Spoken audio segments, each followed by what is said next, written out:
नमस्कार।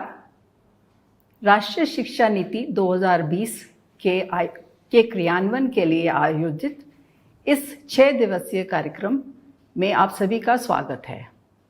Welcome to this 6-day program on the professional development of teachers of colleges and universities for the implementation of the National Education Policy 2020.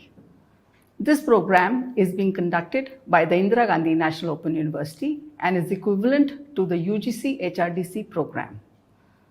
As you are well aware, this program is being conducted through the LMS, and we have provided a range of topics for you through the e-content. You will find modules with 14 units as well as many videos which you can see at your own convenience in your own time. They will also be available subsequently on YouTube. There will also be an opportunity for you to present your views and ideas to the discussion forum. At the end of the program, there will be an assignment and there will be assessment. This batch is the second batch. आप सभी दूसरे batch में हैं। इससे पहले एक batch पहले भी हो चुका है और उस बैच में लगभग 6000 टीचर्स ने भाग लिया है। अभी इस बैच में लगभग 9000 टीचर्स हमारे साथ जुड़े हुए हैं। हमारा प्रयास ये रहेगा कि हम राष्ट्रीय शिक्षा नीति के बारे में आपको बताएं। उसके अंदर जो टॉपिक्स हैं, चाहे वो मल्टी डिसिप्लिनरी एजुकेशन हो, होलिस्टिक एजुकेशन हो, GR के बारे में बातें हों, और if they are related to vocational education, skilling, academic bank of credit, ये सभी विषय इस कार्यक्रम में कहीं ना कहीं आपको मिलेंगे। प्रयास ये रहेगा कि किसी तरह से the national education policy can be implemented on the ground level. Today to talk about all these topics and others and especially about skilling in vocational education, I am pleased to have with me Dr. Srikant Mohapatra ji, who is our Pro Vice Chancellor at the Indira Gandhi National Open University. Dr. Srikant Mohapatra ji has been the founder, Vice Chancellor of the State Open University of Odisha. He has served there as 2 terms. He has also been Controller of Examinations at the Sikkim University. At IGNOU, he has served in many high positions, including that of Director Regional Services Division, Electronic Media Production Center, as well as Registrar of the Student Evaluation Division. He is also looking after skilling at the national level on behalf of IGNOU, and I will request him to take this session on perhaps reimagining vocational education, or in case you have any other questions to ask related to the national education policy, he would be the best person to answer them. आप किसी भी विषय पे अपने जो प्रश्न आप पूछना चाहते हैं, आप चैट बॉक्स में उसे लिखिए और हम उसका उत्तर देने का प्रयास करेंगे। So I request you to take forward this session. Recommendations on the National Education Policy 2020. This policy has given us lot of ideas, lot of thoughts on many aspects of higher education, be it on quality of higher education, access, equity, inclusion in higher education. It has talked about holistic, multidisciplinary higher education. It talks about reimagining vocational education and skill education, making skill education a part of the higher education. It talks about leadership and governance aspect in higher education. Talks about teachers' education. Talks about technology integration in higher education and online digital medium of teaching and learning. The policy tells us that the earlier higher education system in India was too much fragmented. There are several kinds of higher educational institutions. At the university level, we had various nomenclatures of universities. Public universities, private universities, technical universities, health universities, law universities, agriculture universities, so on and so forth, deemed universities, affiliating universities, unitary universities, and there are many other nomenclatures. Similarly, also, when you come to the college, we have government colleges, we have private colleges, we have constituent colleges, we have affiliated colleges, and there are many nomenclatures. So the policy talks about one holistic higher education system in the country. The higher educational institutions have been defined as multidisciplinary institutions providing holistic education, skill-based education, value-based education by using different pedagogy. It may be face-to-face, it may be open and distance learning, and it may be online. So this is something which is new in the National Education Policy 2020. National Education Policy also talks about universities which are research intensive, universities which are teaching intensive, autonomous degree awarding colleges, and constituent colleges.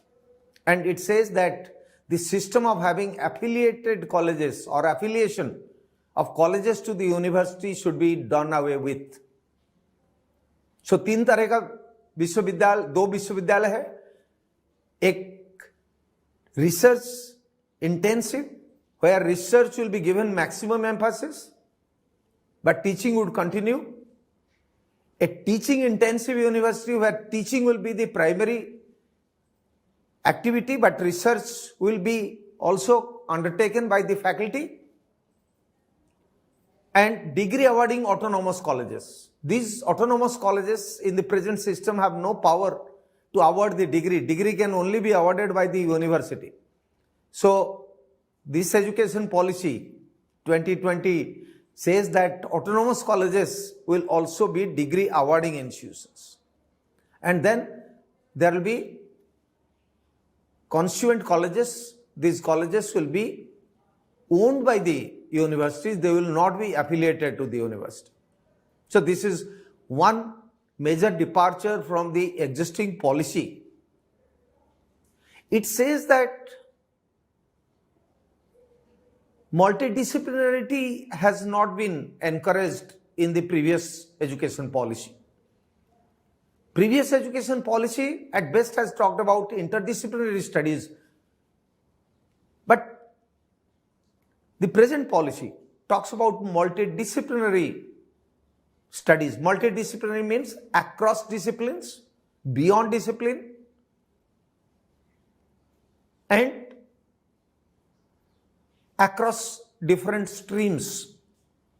We normally say science, arts, commerce, these are streams.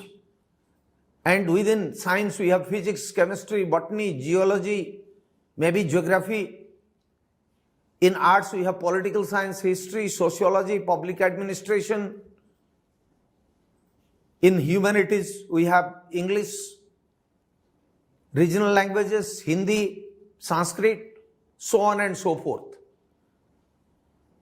So, interdisciplinary studies within a stream was earlier encouraged. Now it talks about going beyond the stream. So can we have an integration of STEM, that is science, STEM, science, technology, mathematics, engineering, getting integrated with social science, humanities, and skill education. So it will become a multidisciplinary study. And it also says that skill shall become an integral part of the higher education system. Earlier, skill was not mainstreamed into the higher education. Of course, with the introduction of choice-based credit system by the UGC, skill component has been integrated, but then the weightage that needs to be assigned to skill education has not been given. So the present policy, that is National Education Policy 2020, also emphasizes on integrating skill education with the mainstream education. Of course, we'll be discussing about that in detail. Then it says optimal learning environment. It's a new thing which has also come up with the National Education Policy 2020. And when we say optimal learning environment, it implies curriculum, pedagogy, student support, and assessment methods. When we talk about curriculum will be multidisciplinary, skill-based,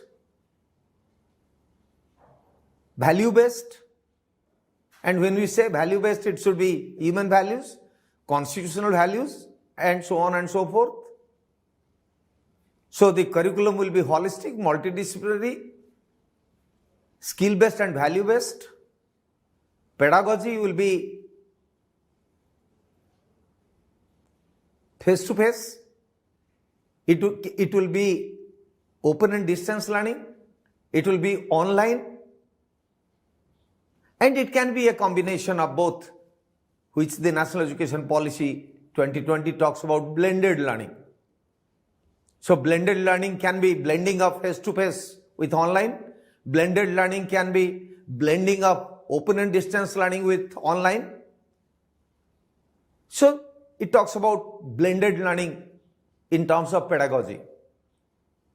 And student support, the third vertical or the parameter of optimal learning environment as per the National Education Policy 2020 is student support. And when we say student support, it means access, equity, inclusion without compromising on quality, affordable education for the large segments of the people, particularly the disadvantaged groups, because it talks about socially and economically disadvantaged groups are to be mainstreamed into higher education, and access to education shall be provided to all segments of the society. And special incentives, scholarships, extra classes, breeze courses shall be provided to people who are slow learners, who cannot cope up with the mainstream education. So extra learner support is required. That is the third pillar of optimal learning environment. And the fourth pillar of optimal learning environment is assessment. It says innovative method of assessment. Earlier, our emphasis was on annual examination, end term examination, end semester examination, or summative assessment. This education policy says that high-stake examination needs to be avoided. Examination should be continuous, comprehensive, formative, so that continuously students' performance will be assessed. Our examination system has promoted rote learning or mugging up things or a tuition culture. So these needs to be thrown out. This needs to be stopped. The learning outcome and the graduate attributes are to be assessed in terms of performance of the student through formative assessment process. So something which is very innovative and new that the National Education Policy has thrown light upon. And other than this, the policy also talks about a 4-year bachelor degree program and a 1-year master degree program. It says that the 3-year bachelor degree program with 2 years master degree program will continue, but ultimately it will be a 4 years master degree program with 1 year, 4-year bachelor degree program with 1 year master degree program with provision for multiple entry and multiple exit. That means after completion of first year of study, successful completion of first year of study, one can take an undergraduate diploma and join as a workforce or get a job, and then after a few years time one can re-enter the higher education, and similarly after completion of 2 years one can get an undergraduate diploma. First year is undergraduate certificate, second year is undergraduate diploma, and if it is a 3 years degree program, one will go get a degree, bachelor degree, and 4 years one will get either an honors degree or an undergraduate research degree. Those who get a undergraduate research degree will ultimately go to further research. But those who have done 4 years bachelor degree will take 1 year to complete the master degree program. So this is something which is quite innovative. And also, before I go to the vocational education part, I would also like to highlight that it talks about structural reforms or institutional reforms, in the sense that it talks about a Higher Education Council of India, which will be the highest authority for all kinds of higher education. And under the Higher Education Council of India, it has advocated different pillars or structures. That is Higher Education Regulatory Council, Higher Education Grant Council, National Assessment Council for Assessment and Accreditation, and it also talks about a General Education Council for setting standards, maintaining quality, preparing guidelines for credit transfer or multiple entry or multiple exit. So it talks about a whole lot of structural reforms or institutional reforms in higher education. Having said that, my emphasis today will be on reimagining vocational education as per the National Education Policy 2020. All of us know that India has the largest youth population in the world. It is almost 65% of the Indian population who are in the age group of 30 years or below, and almost 800 million people in India, or 80 crore people in India, belong to the category of youth below 35 years. But it is a paradox, it is an irony that only 5% of the Indian population have got vocational education. And when we compare this 5% of Indian students getting vocational education with that of other countries, will be surprised. Say for instance, a country like China has 25% people having vocational education. United States of America almost 50%. Around 55% is United Kingdom. 70% and more is Germany. 80% people in Japan having vocational education. And a country like Korea, South Korea, the number of people having exposure to vocational education is 96%. Now, 96% in South Korea and 5% in India is something very, very surprising. And why it is so? It is so because the policy says that there are several reasons. One is that there is no definite career path from vocational stream to higher education or mainstream higher education. If you are studying vocational education at 10th, 11th, 12th, then further vocational education is not possible.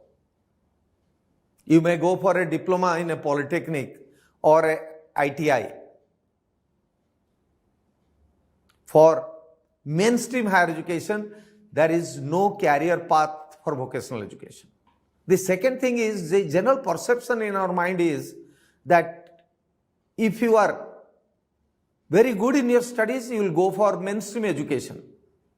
If you are not very good in your studies and if you are not getting a seat in higher education or higher educational institutions, then you go for vocational education. So those who are studying vocational education, they are looked down upon, that they are inferior, that vocational education is inferior to the mainstream education or general education. Now, this perception, this attitude towards vocational education has not really promoted vocational education in our country, and that is the reason why only 5% of the people of India have got vocational training. And the National Education Policy 2020 says that this needs to be changed, because we are now formulating a national curriculum framework under the National Education Policy 2020. It envisages that exposure to vocational education should start from the middle level of school education. And when it goes to the secondary level of school education, vocational education should become a part of the curriculum, because the National Education Policy says that there is no difference between curriculum, co-curriculum and extracurriculum. So, curricular activities, co-curricular activities and extracurricular activities will be treated as one and will be treated at par under the National Education Policy. So, therefore, physical education, skill education, education in art and craft will be mainstreamed and will become a part of the school education at the secondary level and onwards. And it also says that it will also become a part of the higher education. That is the reason why we said from the beginning that our higher education will be holistic, multidisciplinary, skill-based and value-based. So skill education will become an integral part of the higher education system as per the National Education Policy 2020. So vocational stream will be mainstreamed in the higher education system. Earlier what was happening is, if you are doing a bachelor degree in art, science or commerce, then you are not getting the kind of exposure to skill education which normally a student in engineering or in medicine or in law is getting. So now all kinds of education will become multidisciplinary. There will be no single teachers college or teachers university, law university, agriculture university. Every university will become multidisciplinary and will provide holistic education. And so also the general universities will promote holistic, multidisciplinary, skill-based education. So mainstreaming of skill education or vocational education at the school level and at the higher education level is one of the major recommendations of the National Education Policy 2020. And it also says that 21st century skills, that is skill like communication skills, these are employable skills, which gives you employment. Communication skills, decision-making skills, leadership skills, problem-solving skills, time management skills. These skills are 21st century skills, and these are required in all kinds of employment. And therefore, it should also become an integral part of the holistic, multidisciplinary, skill-based, value-based education. So 21st century skills will be integrated, and the main skill, that is skill, knowledge in the field of, in different domains. We have almost 38 sector skill council in India, which are working under the National Skill Development Corporation, and all these are working under the Ministry of Skill Development and Entrepreneurship. So there are 38 different branches, whether it is IT sector, whether it is banking sector, whether it is financial sector, whether it is healthcare sector or agriculture sector or tourism sector, these are various sectors of our economy.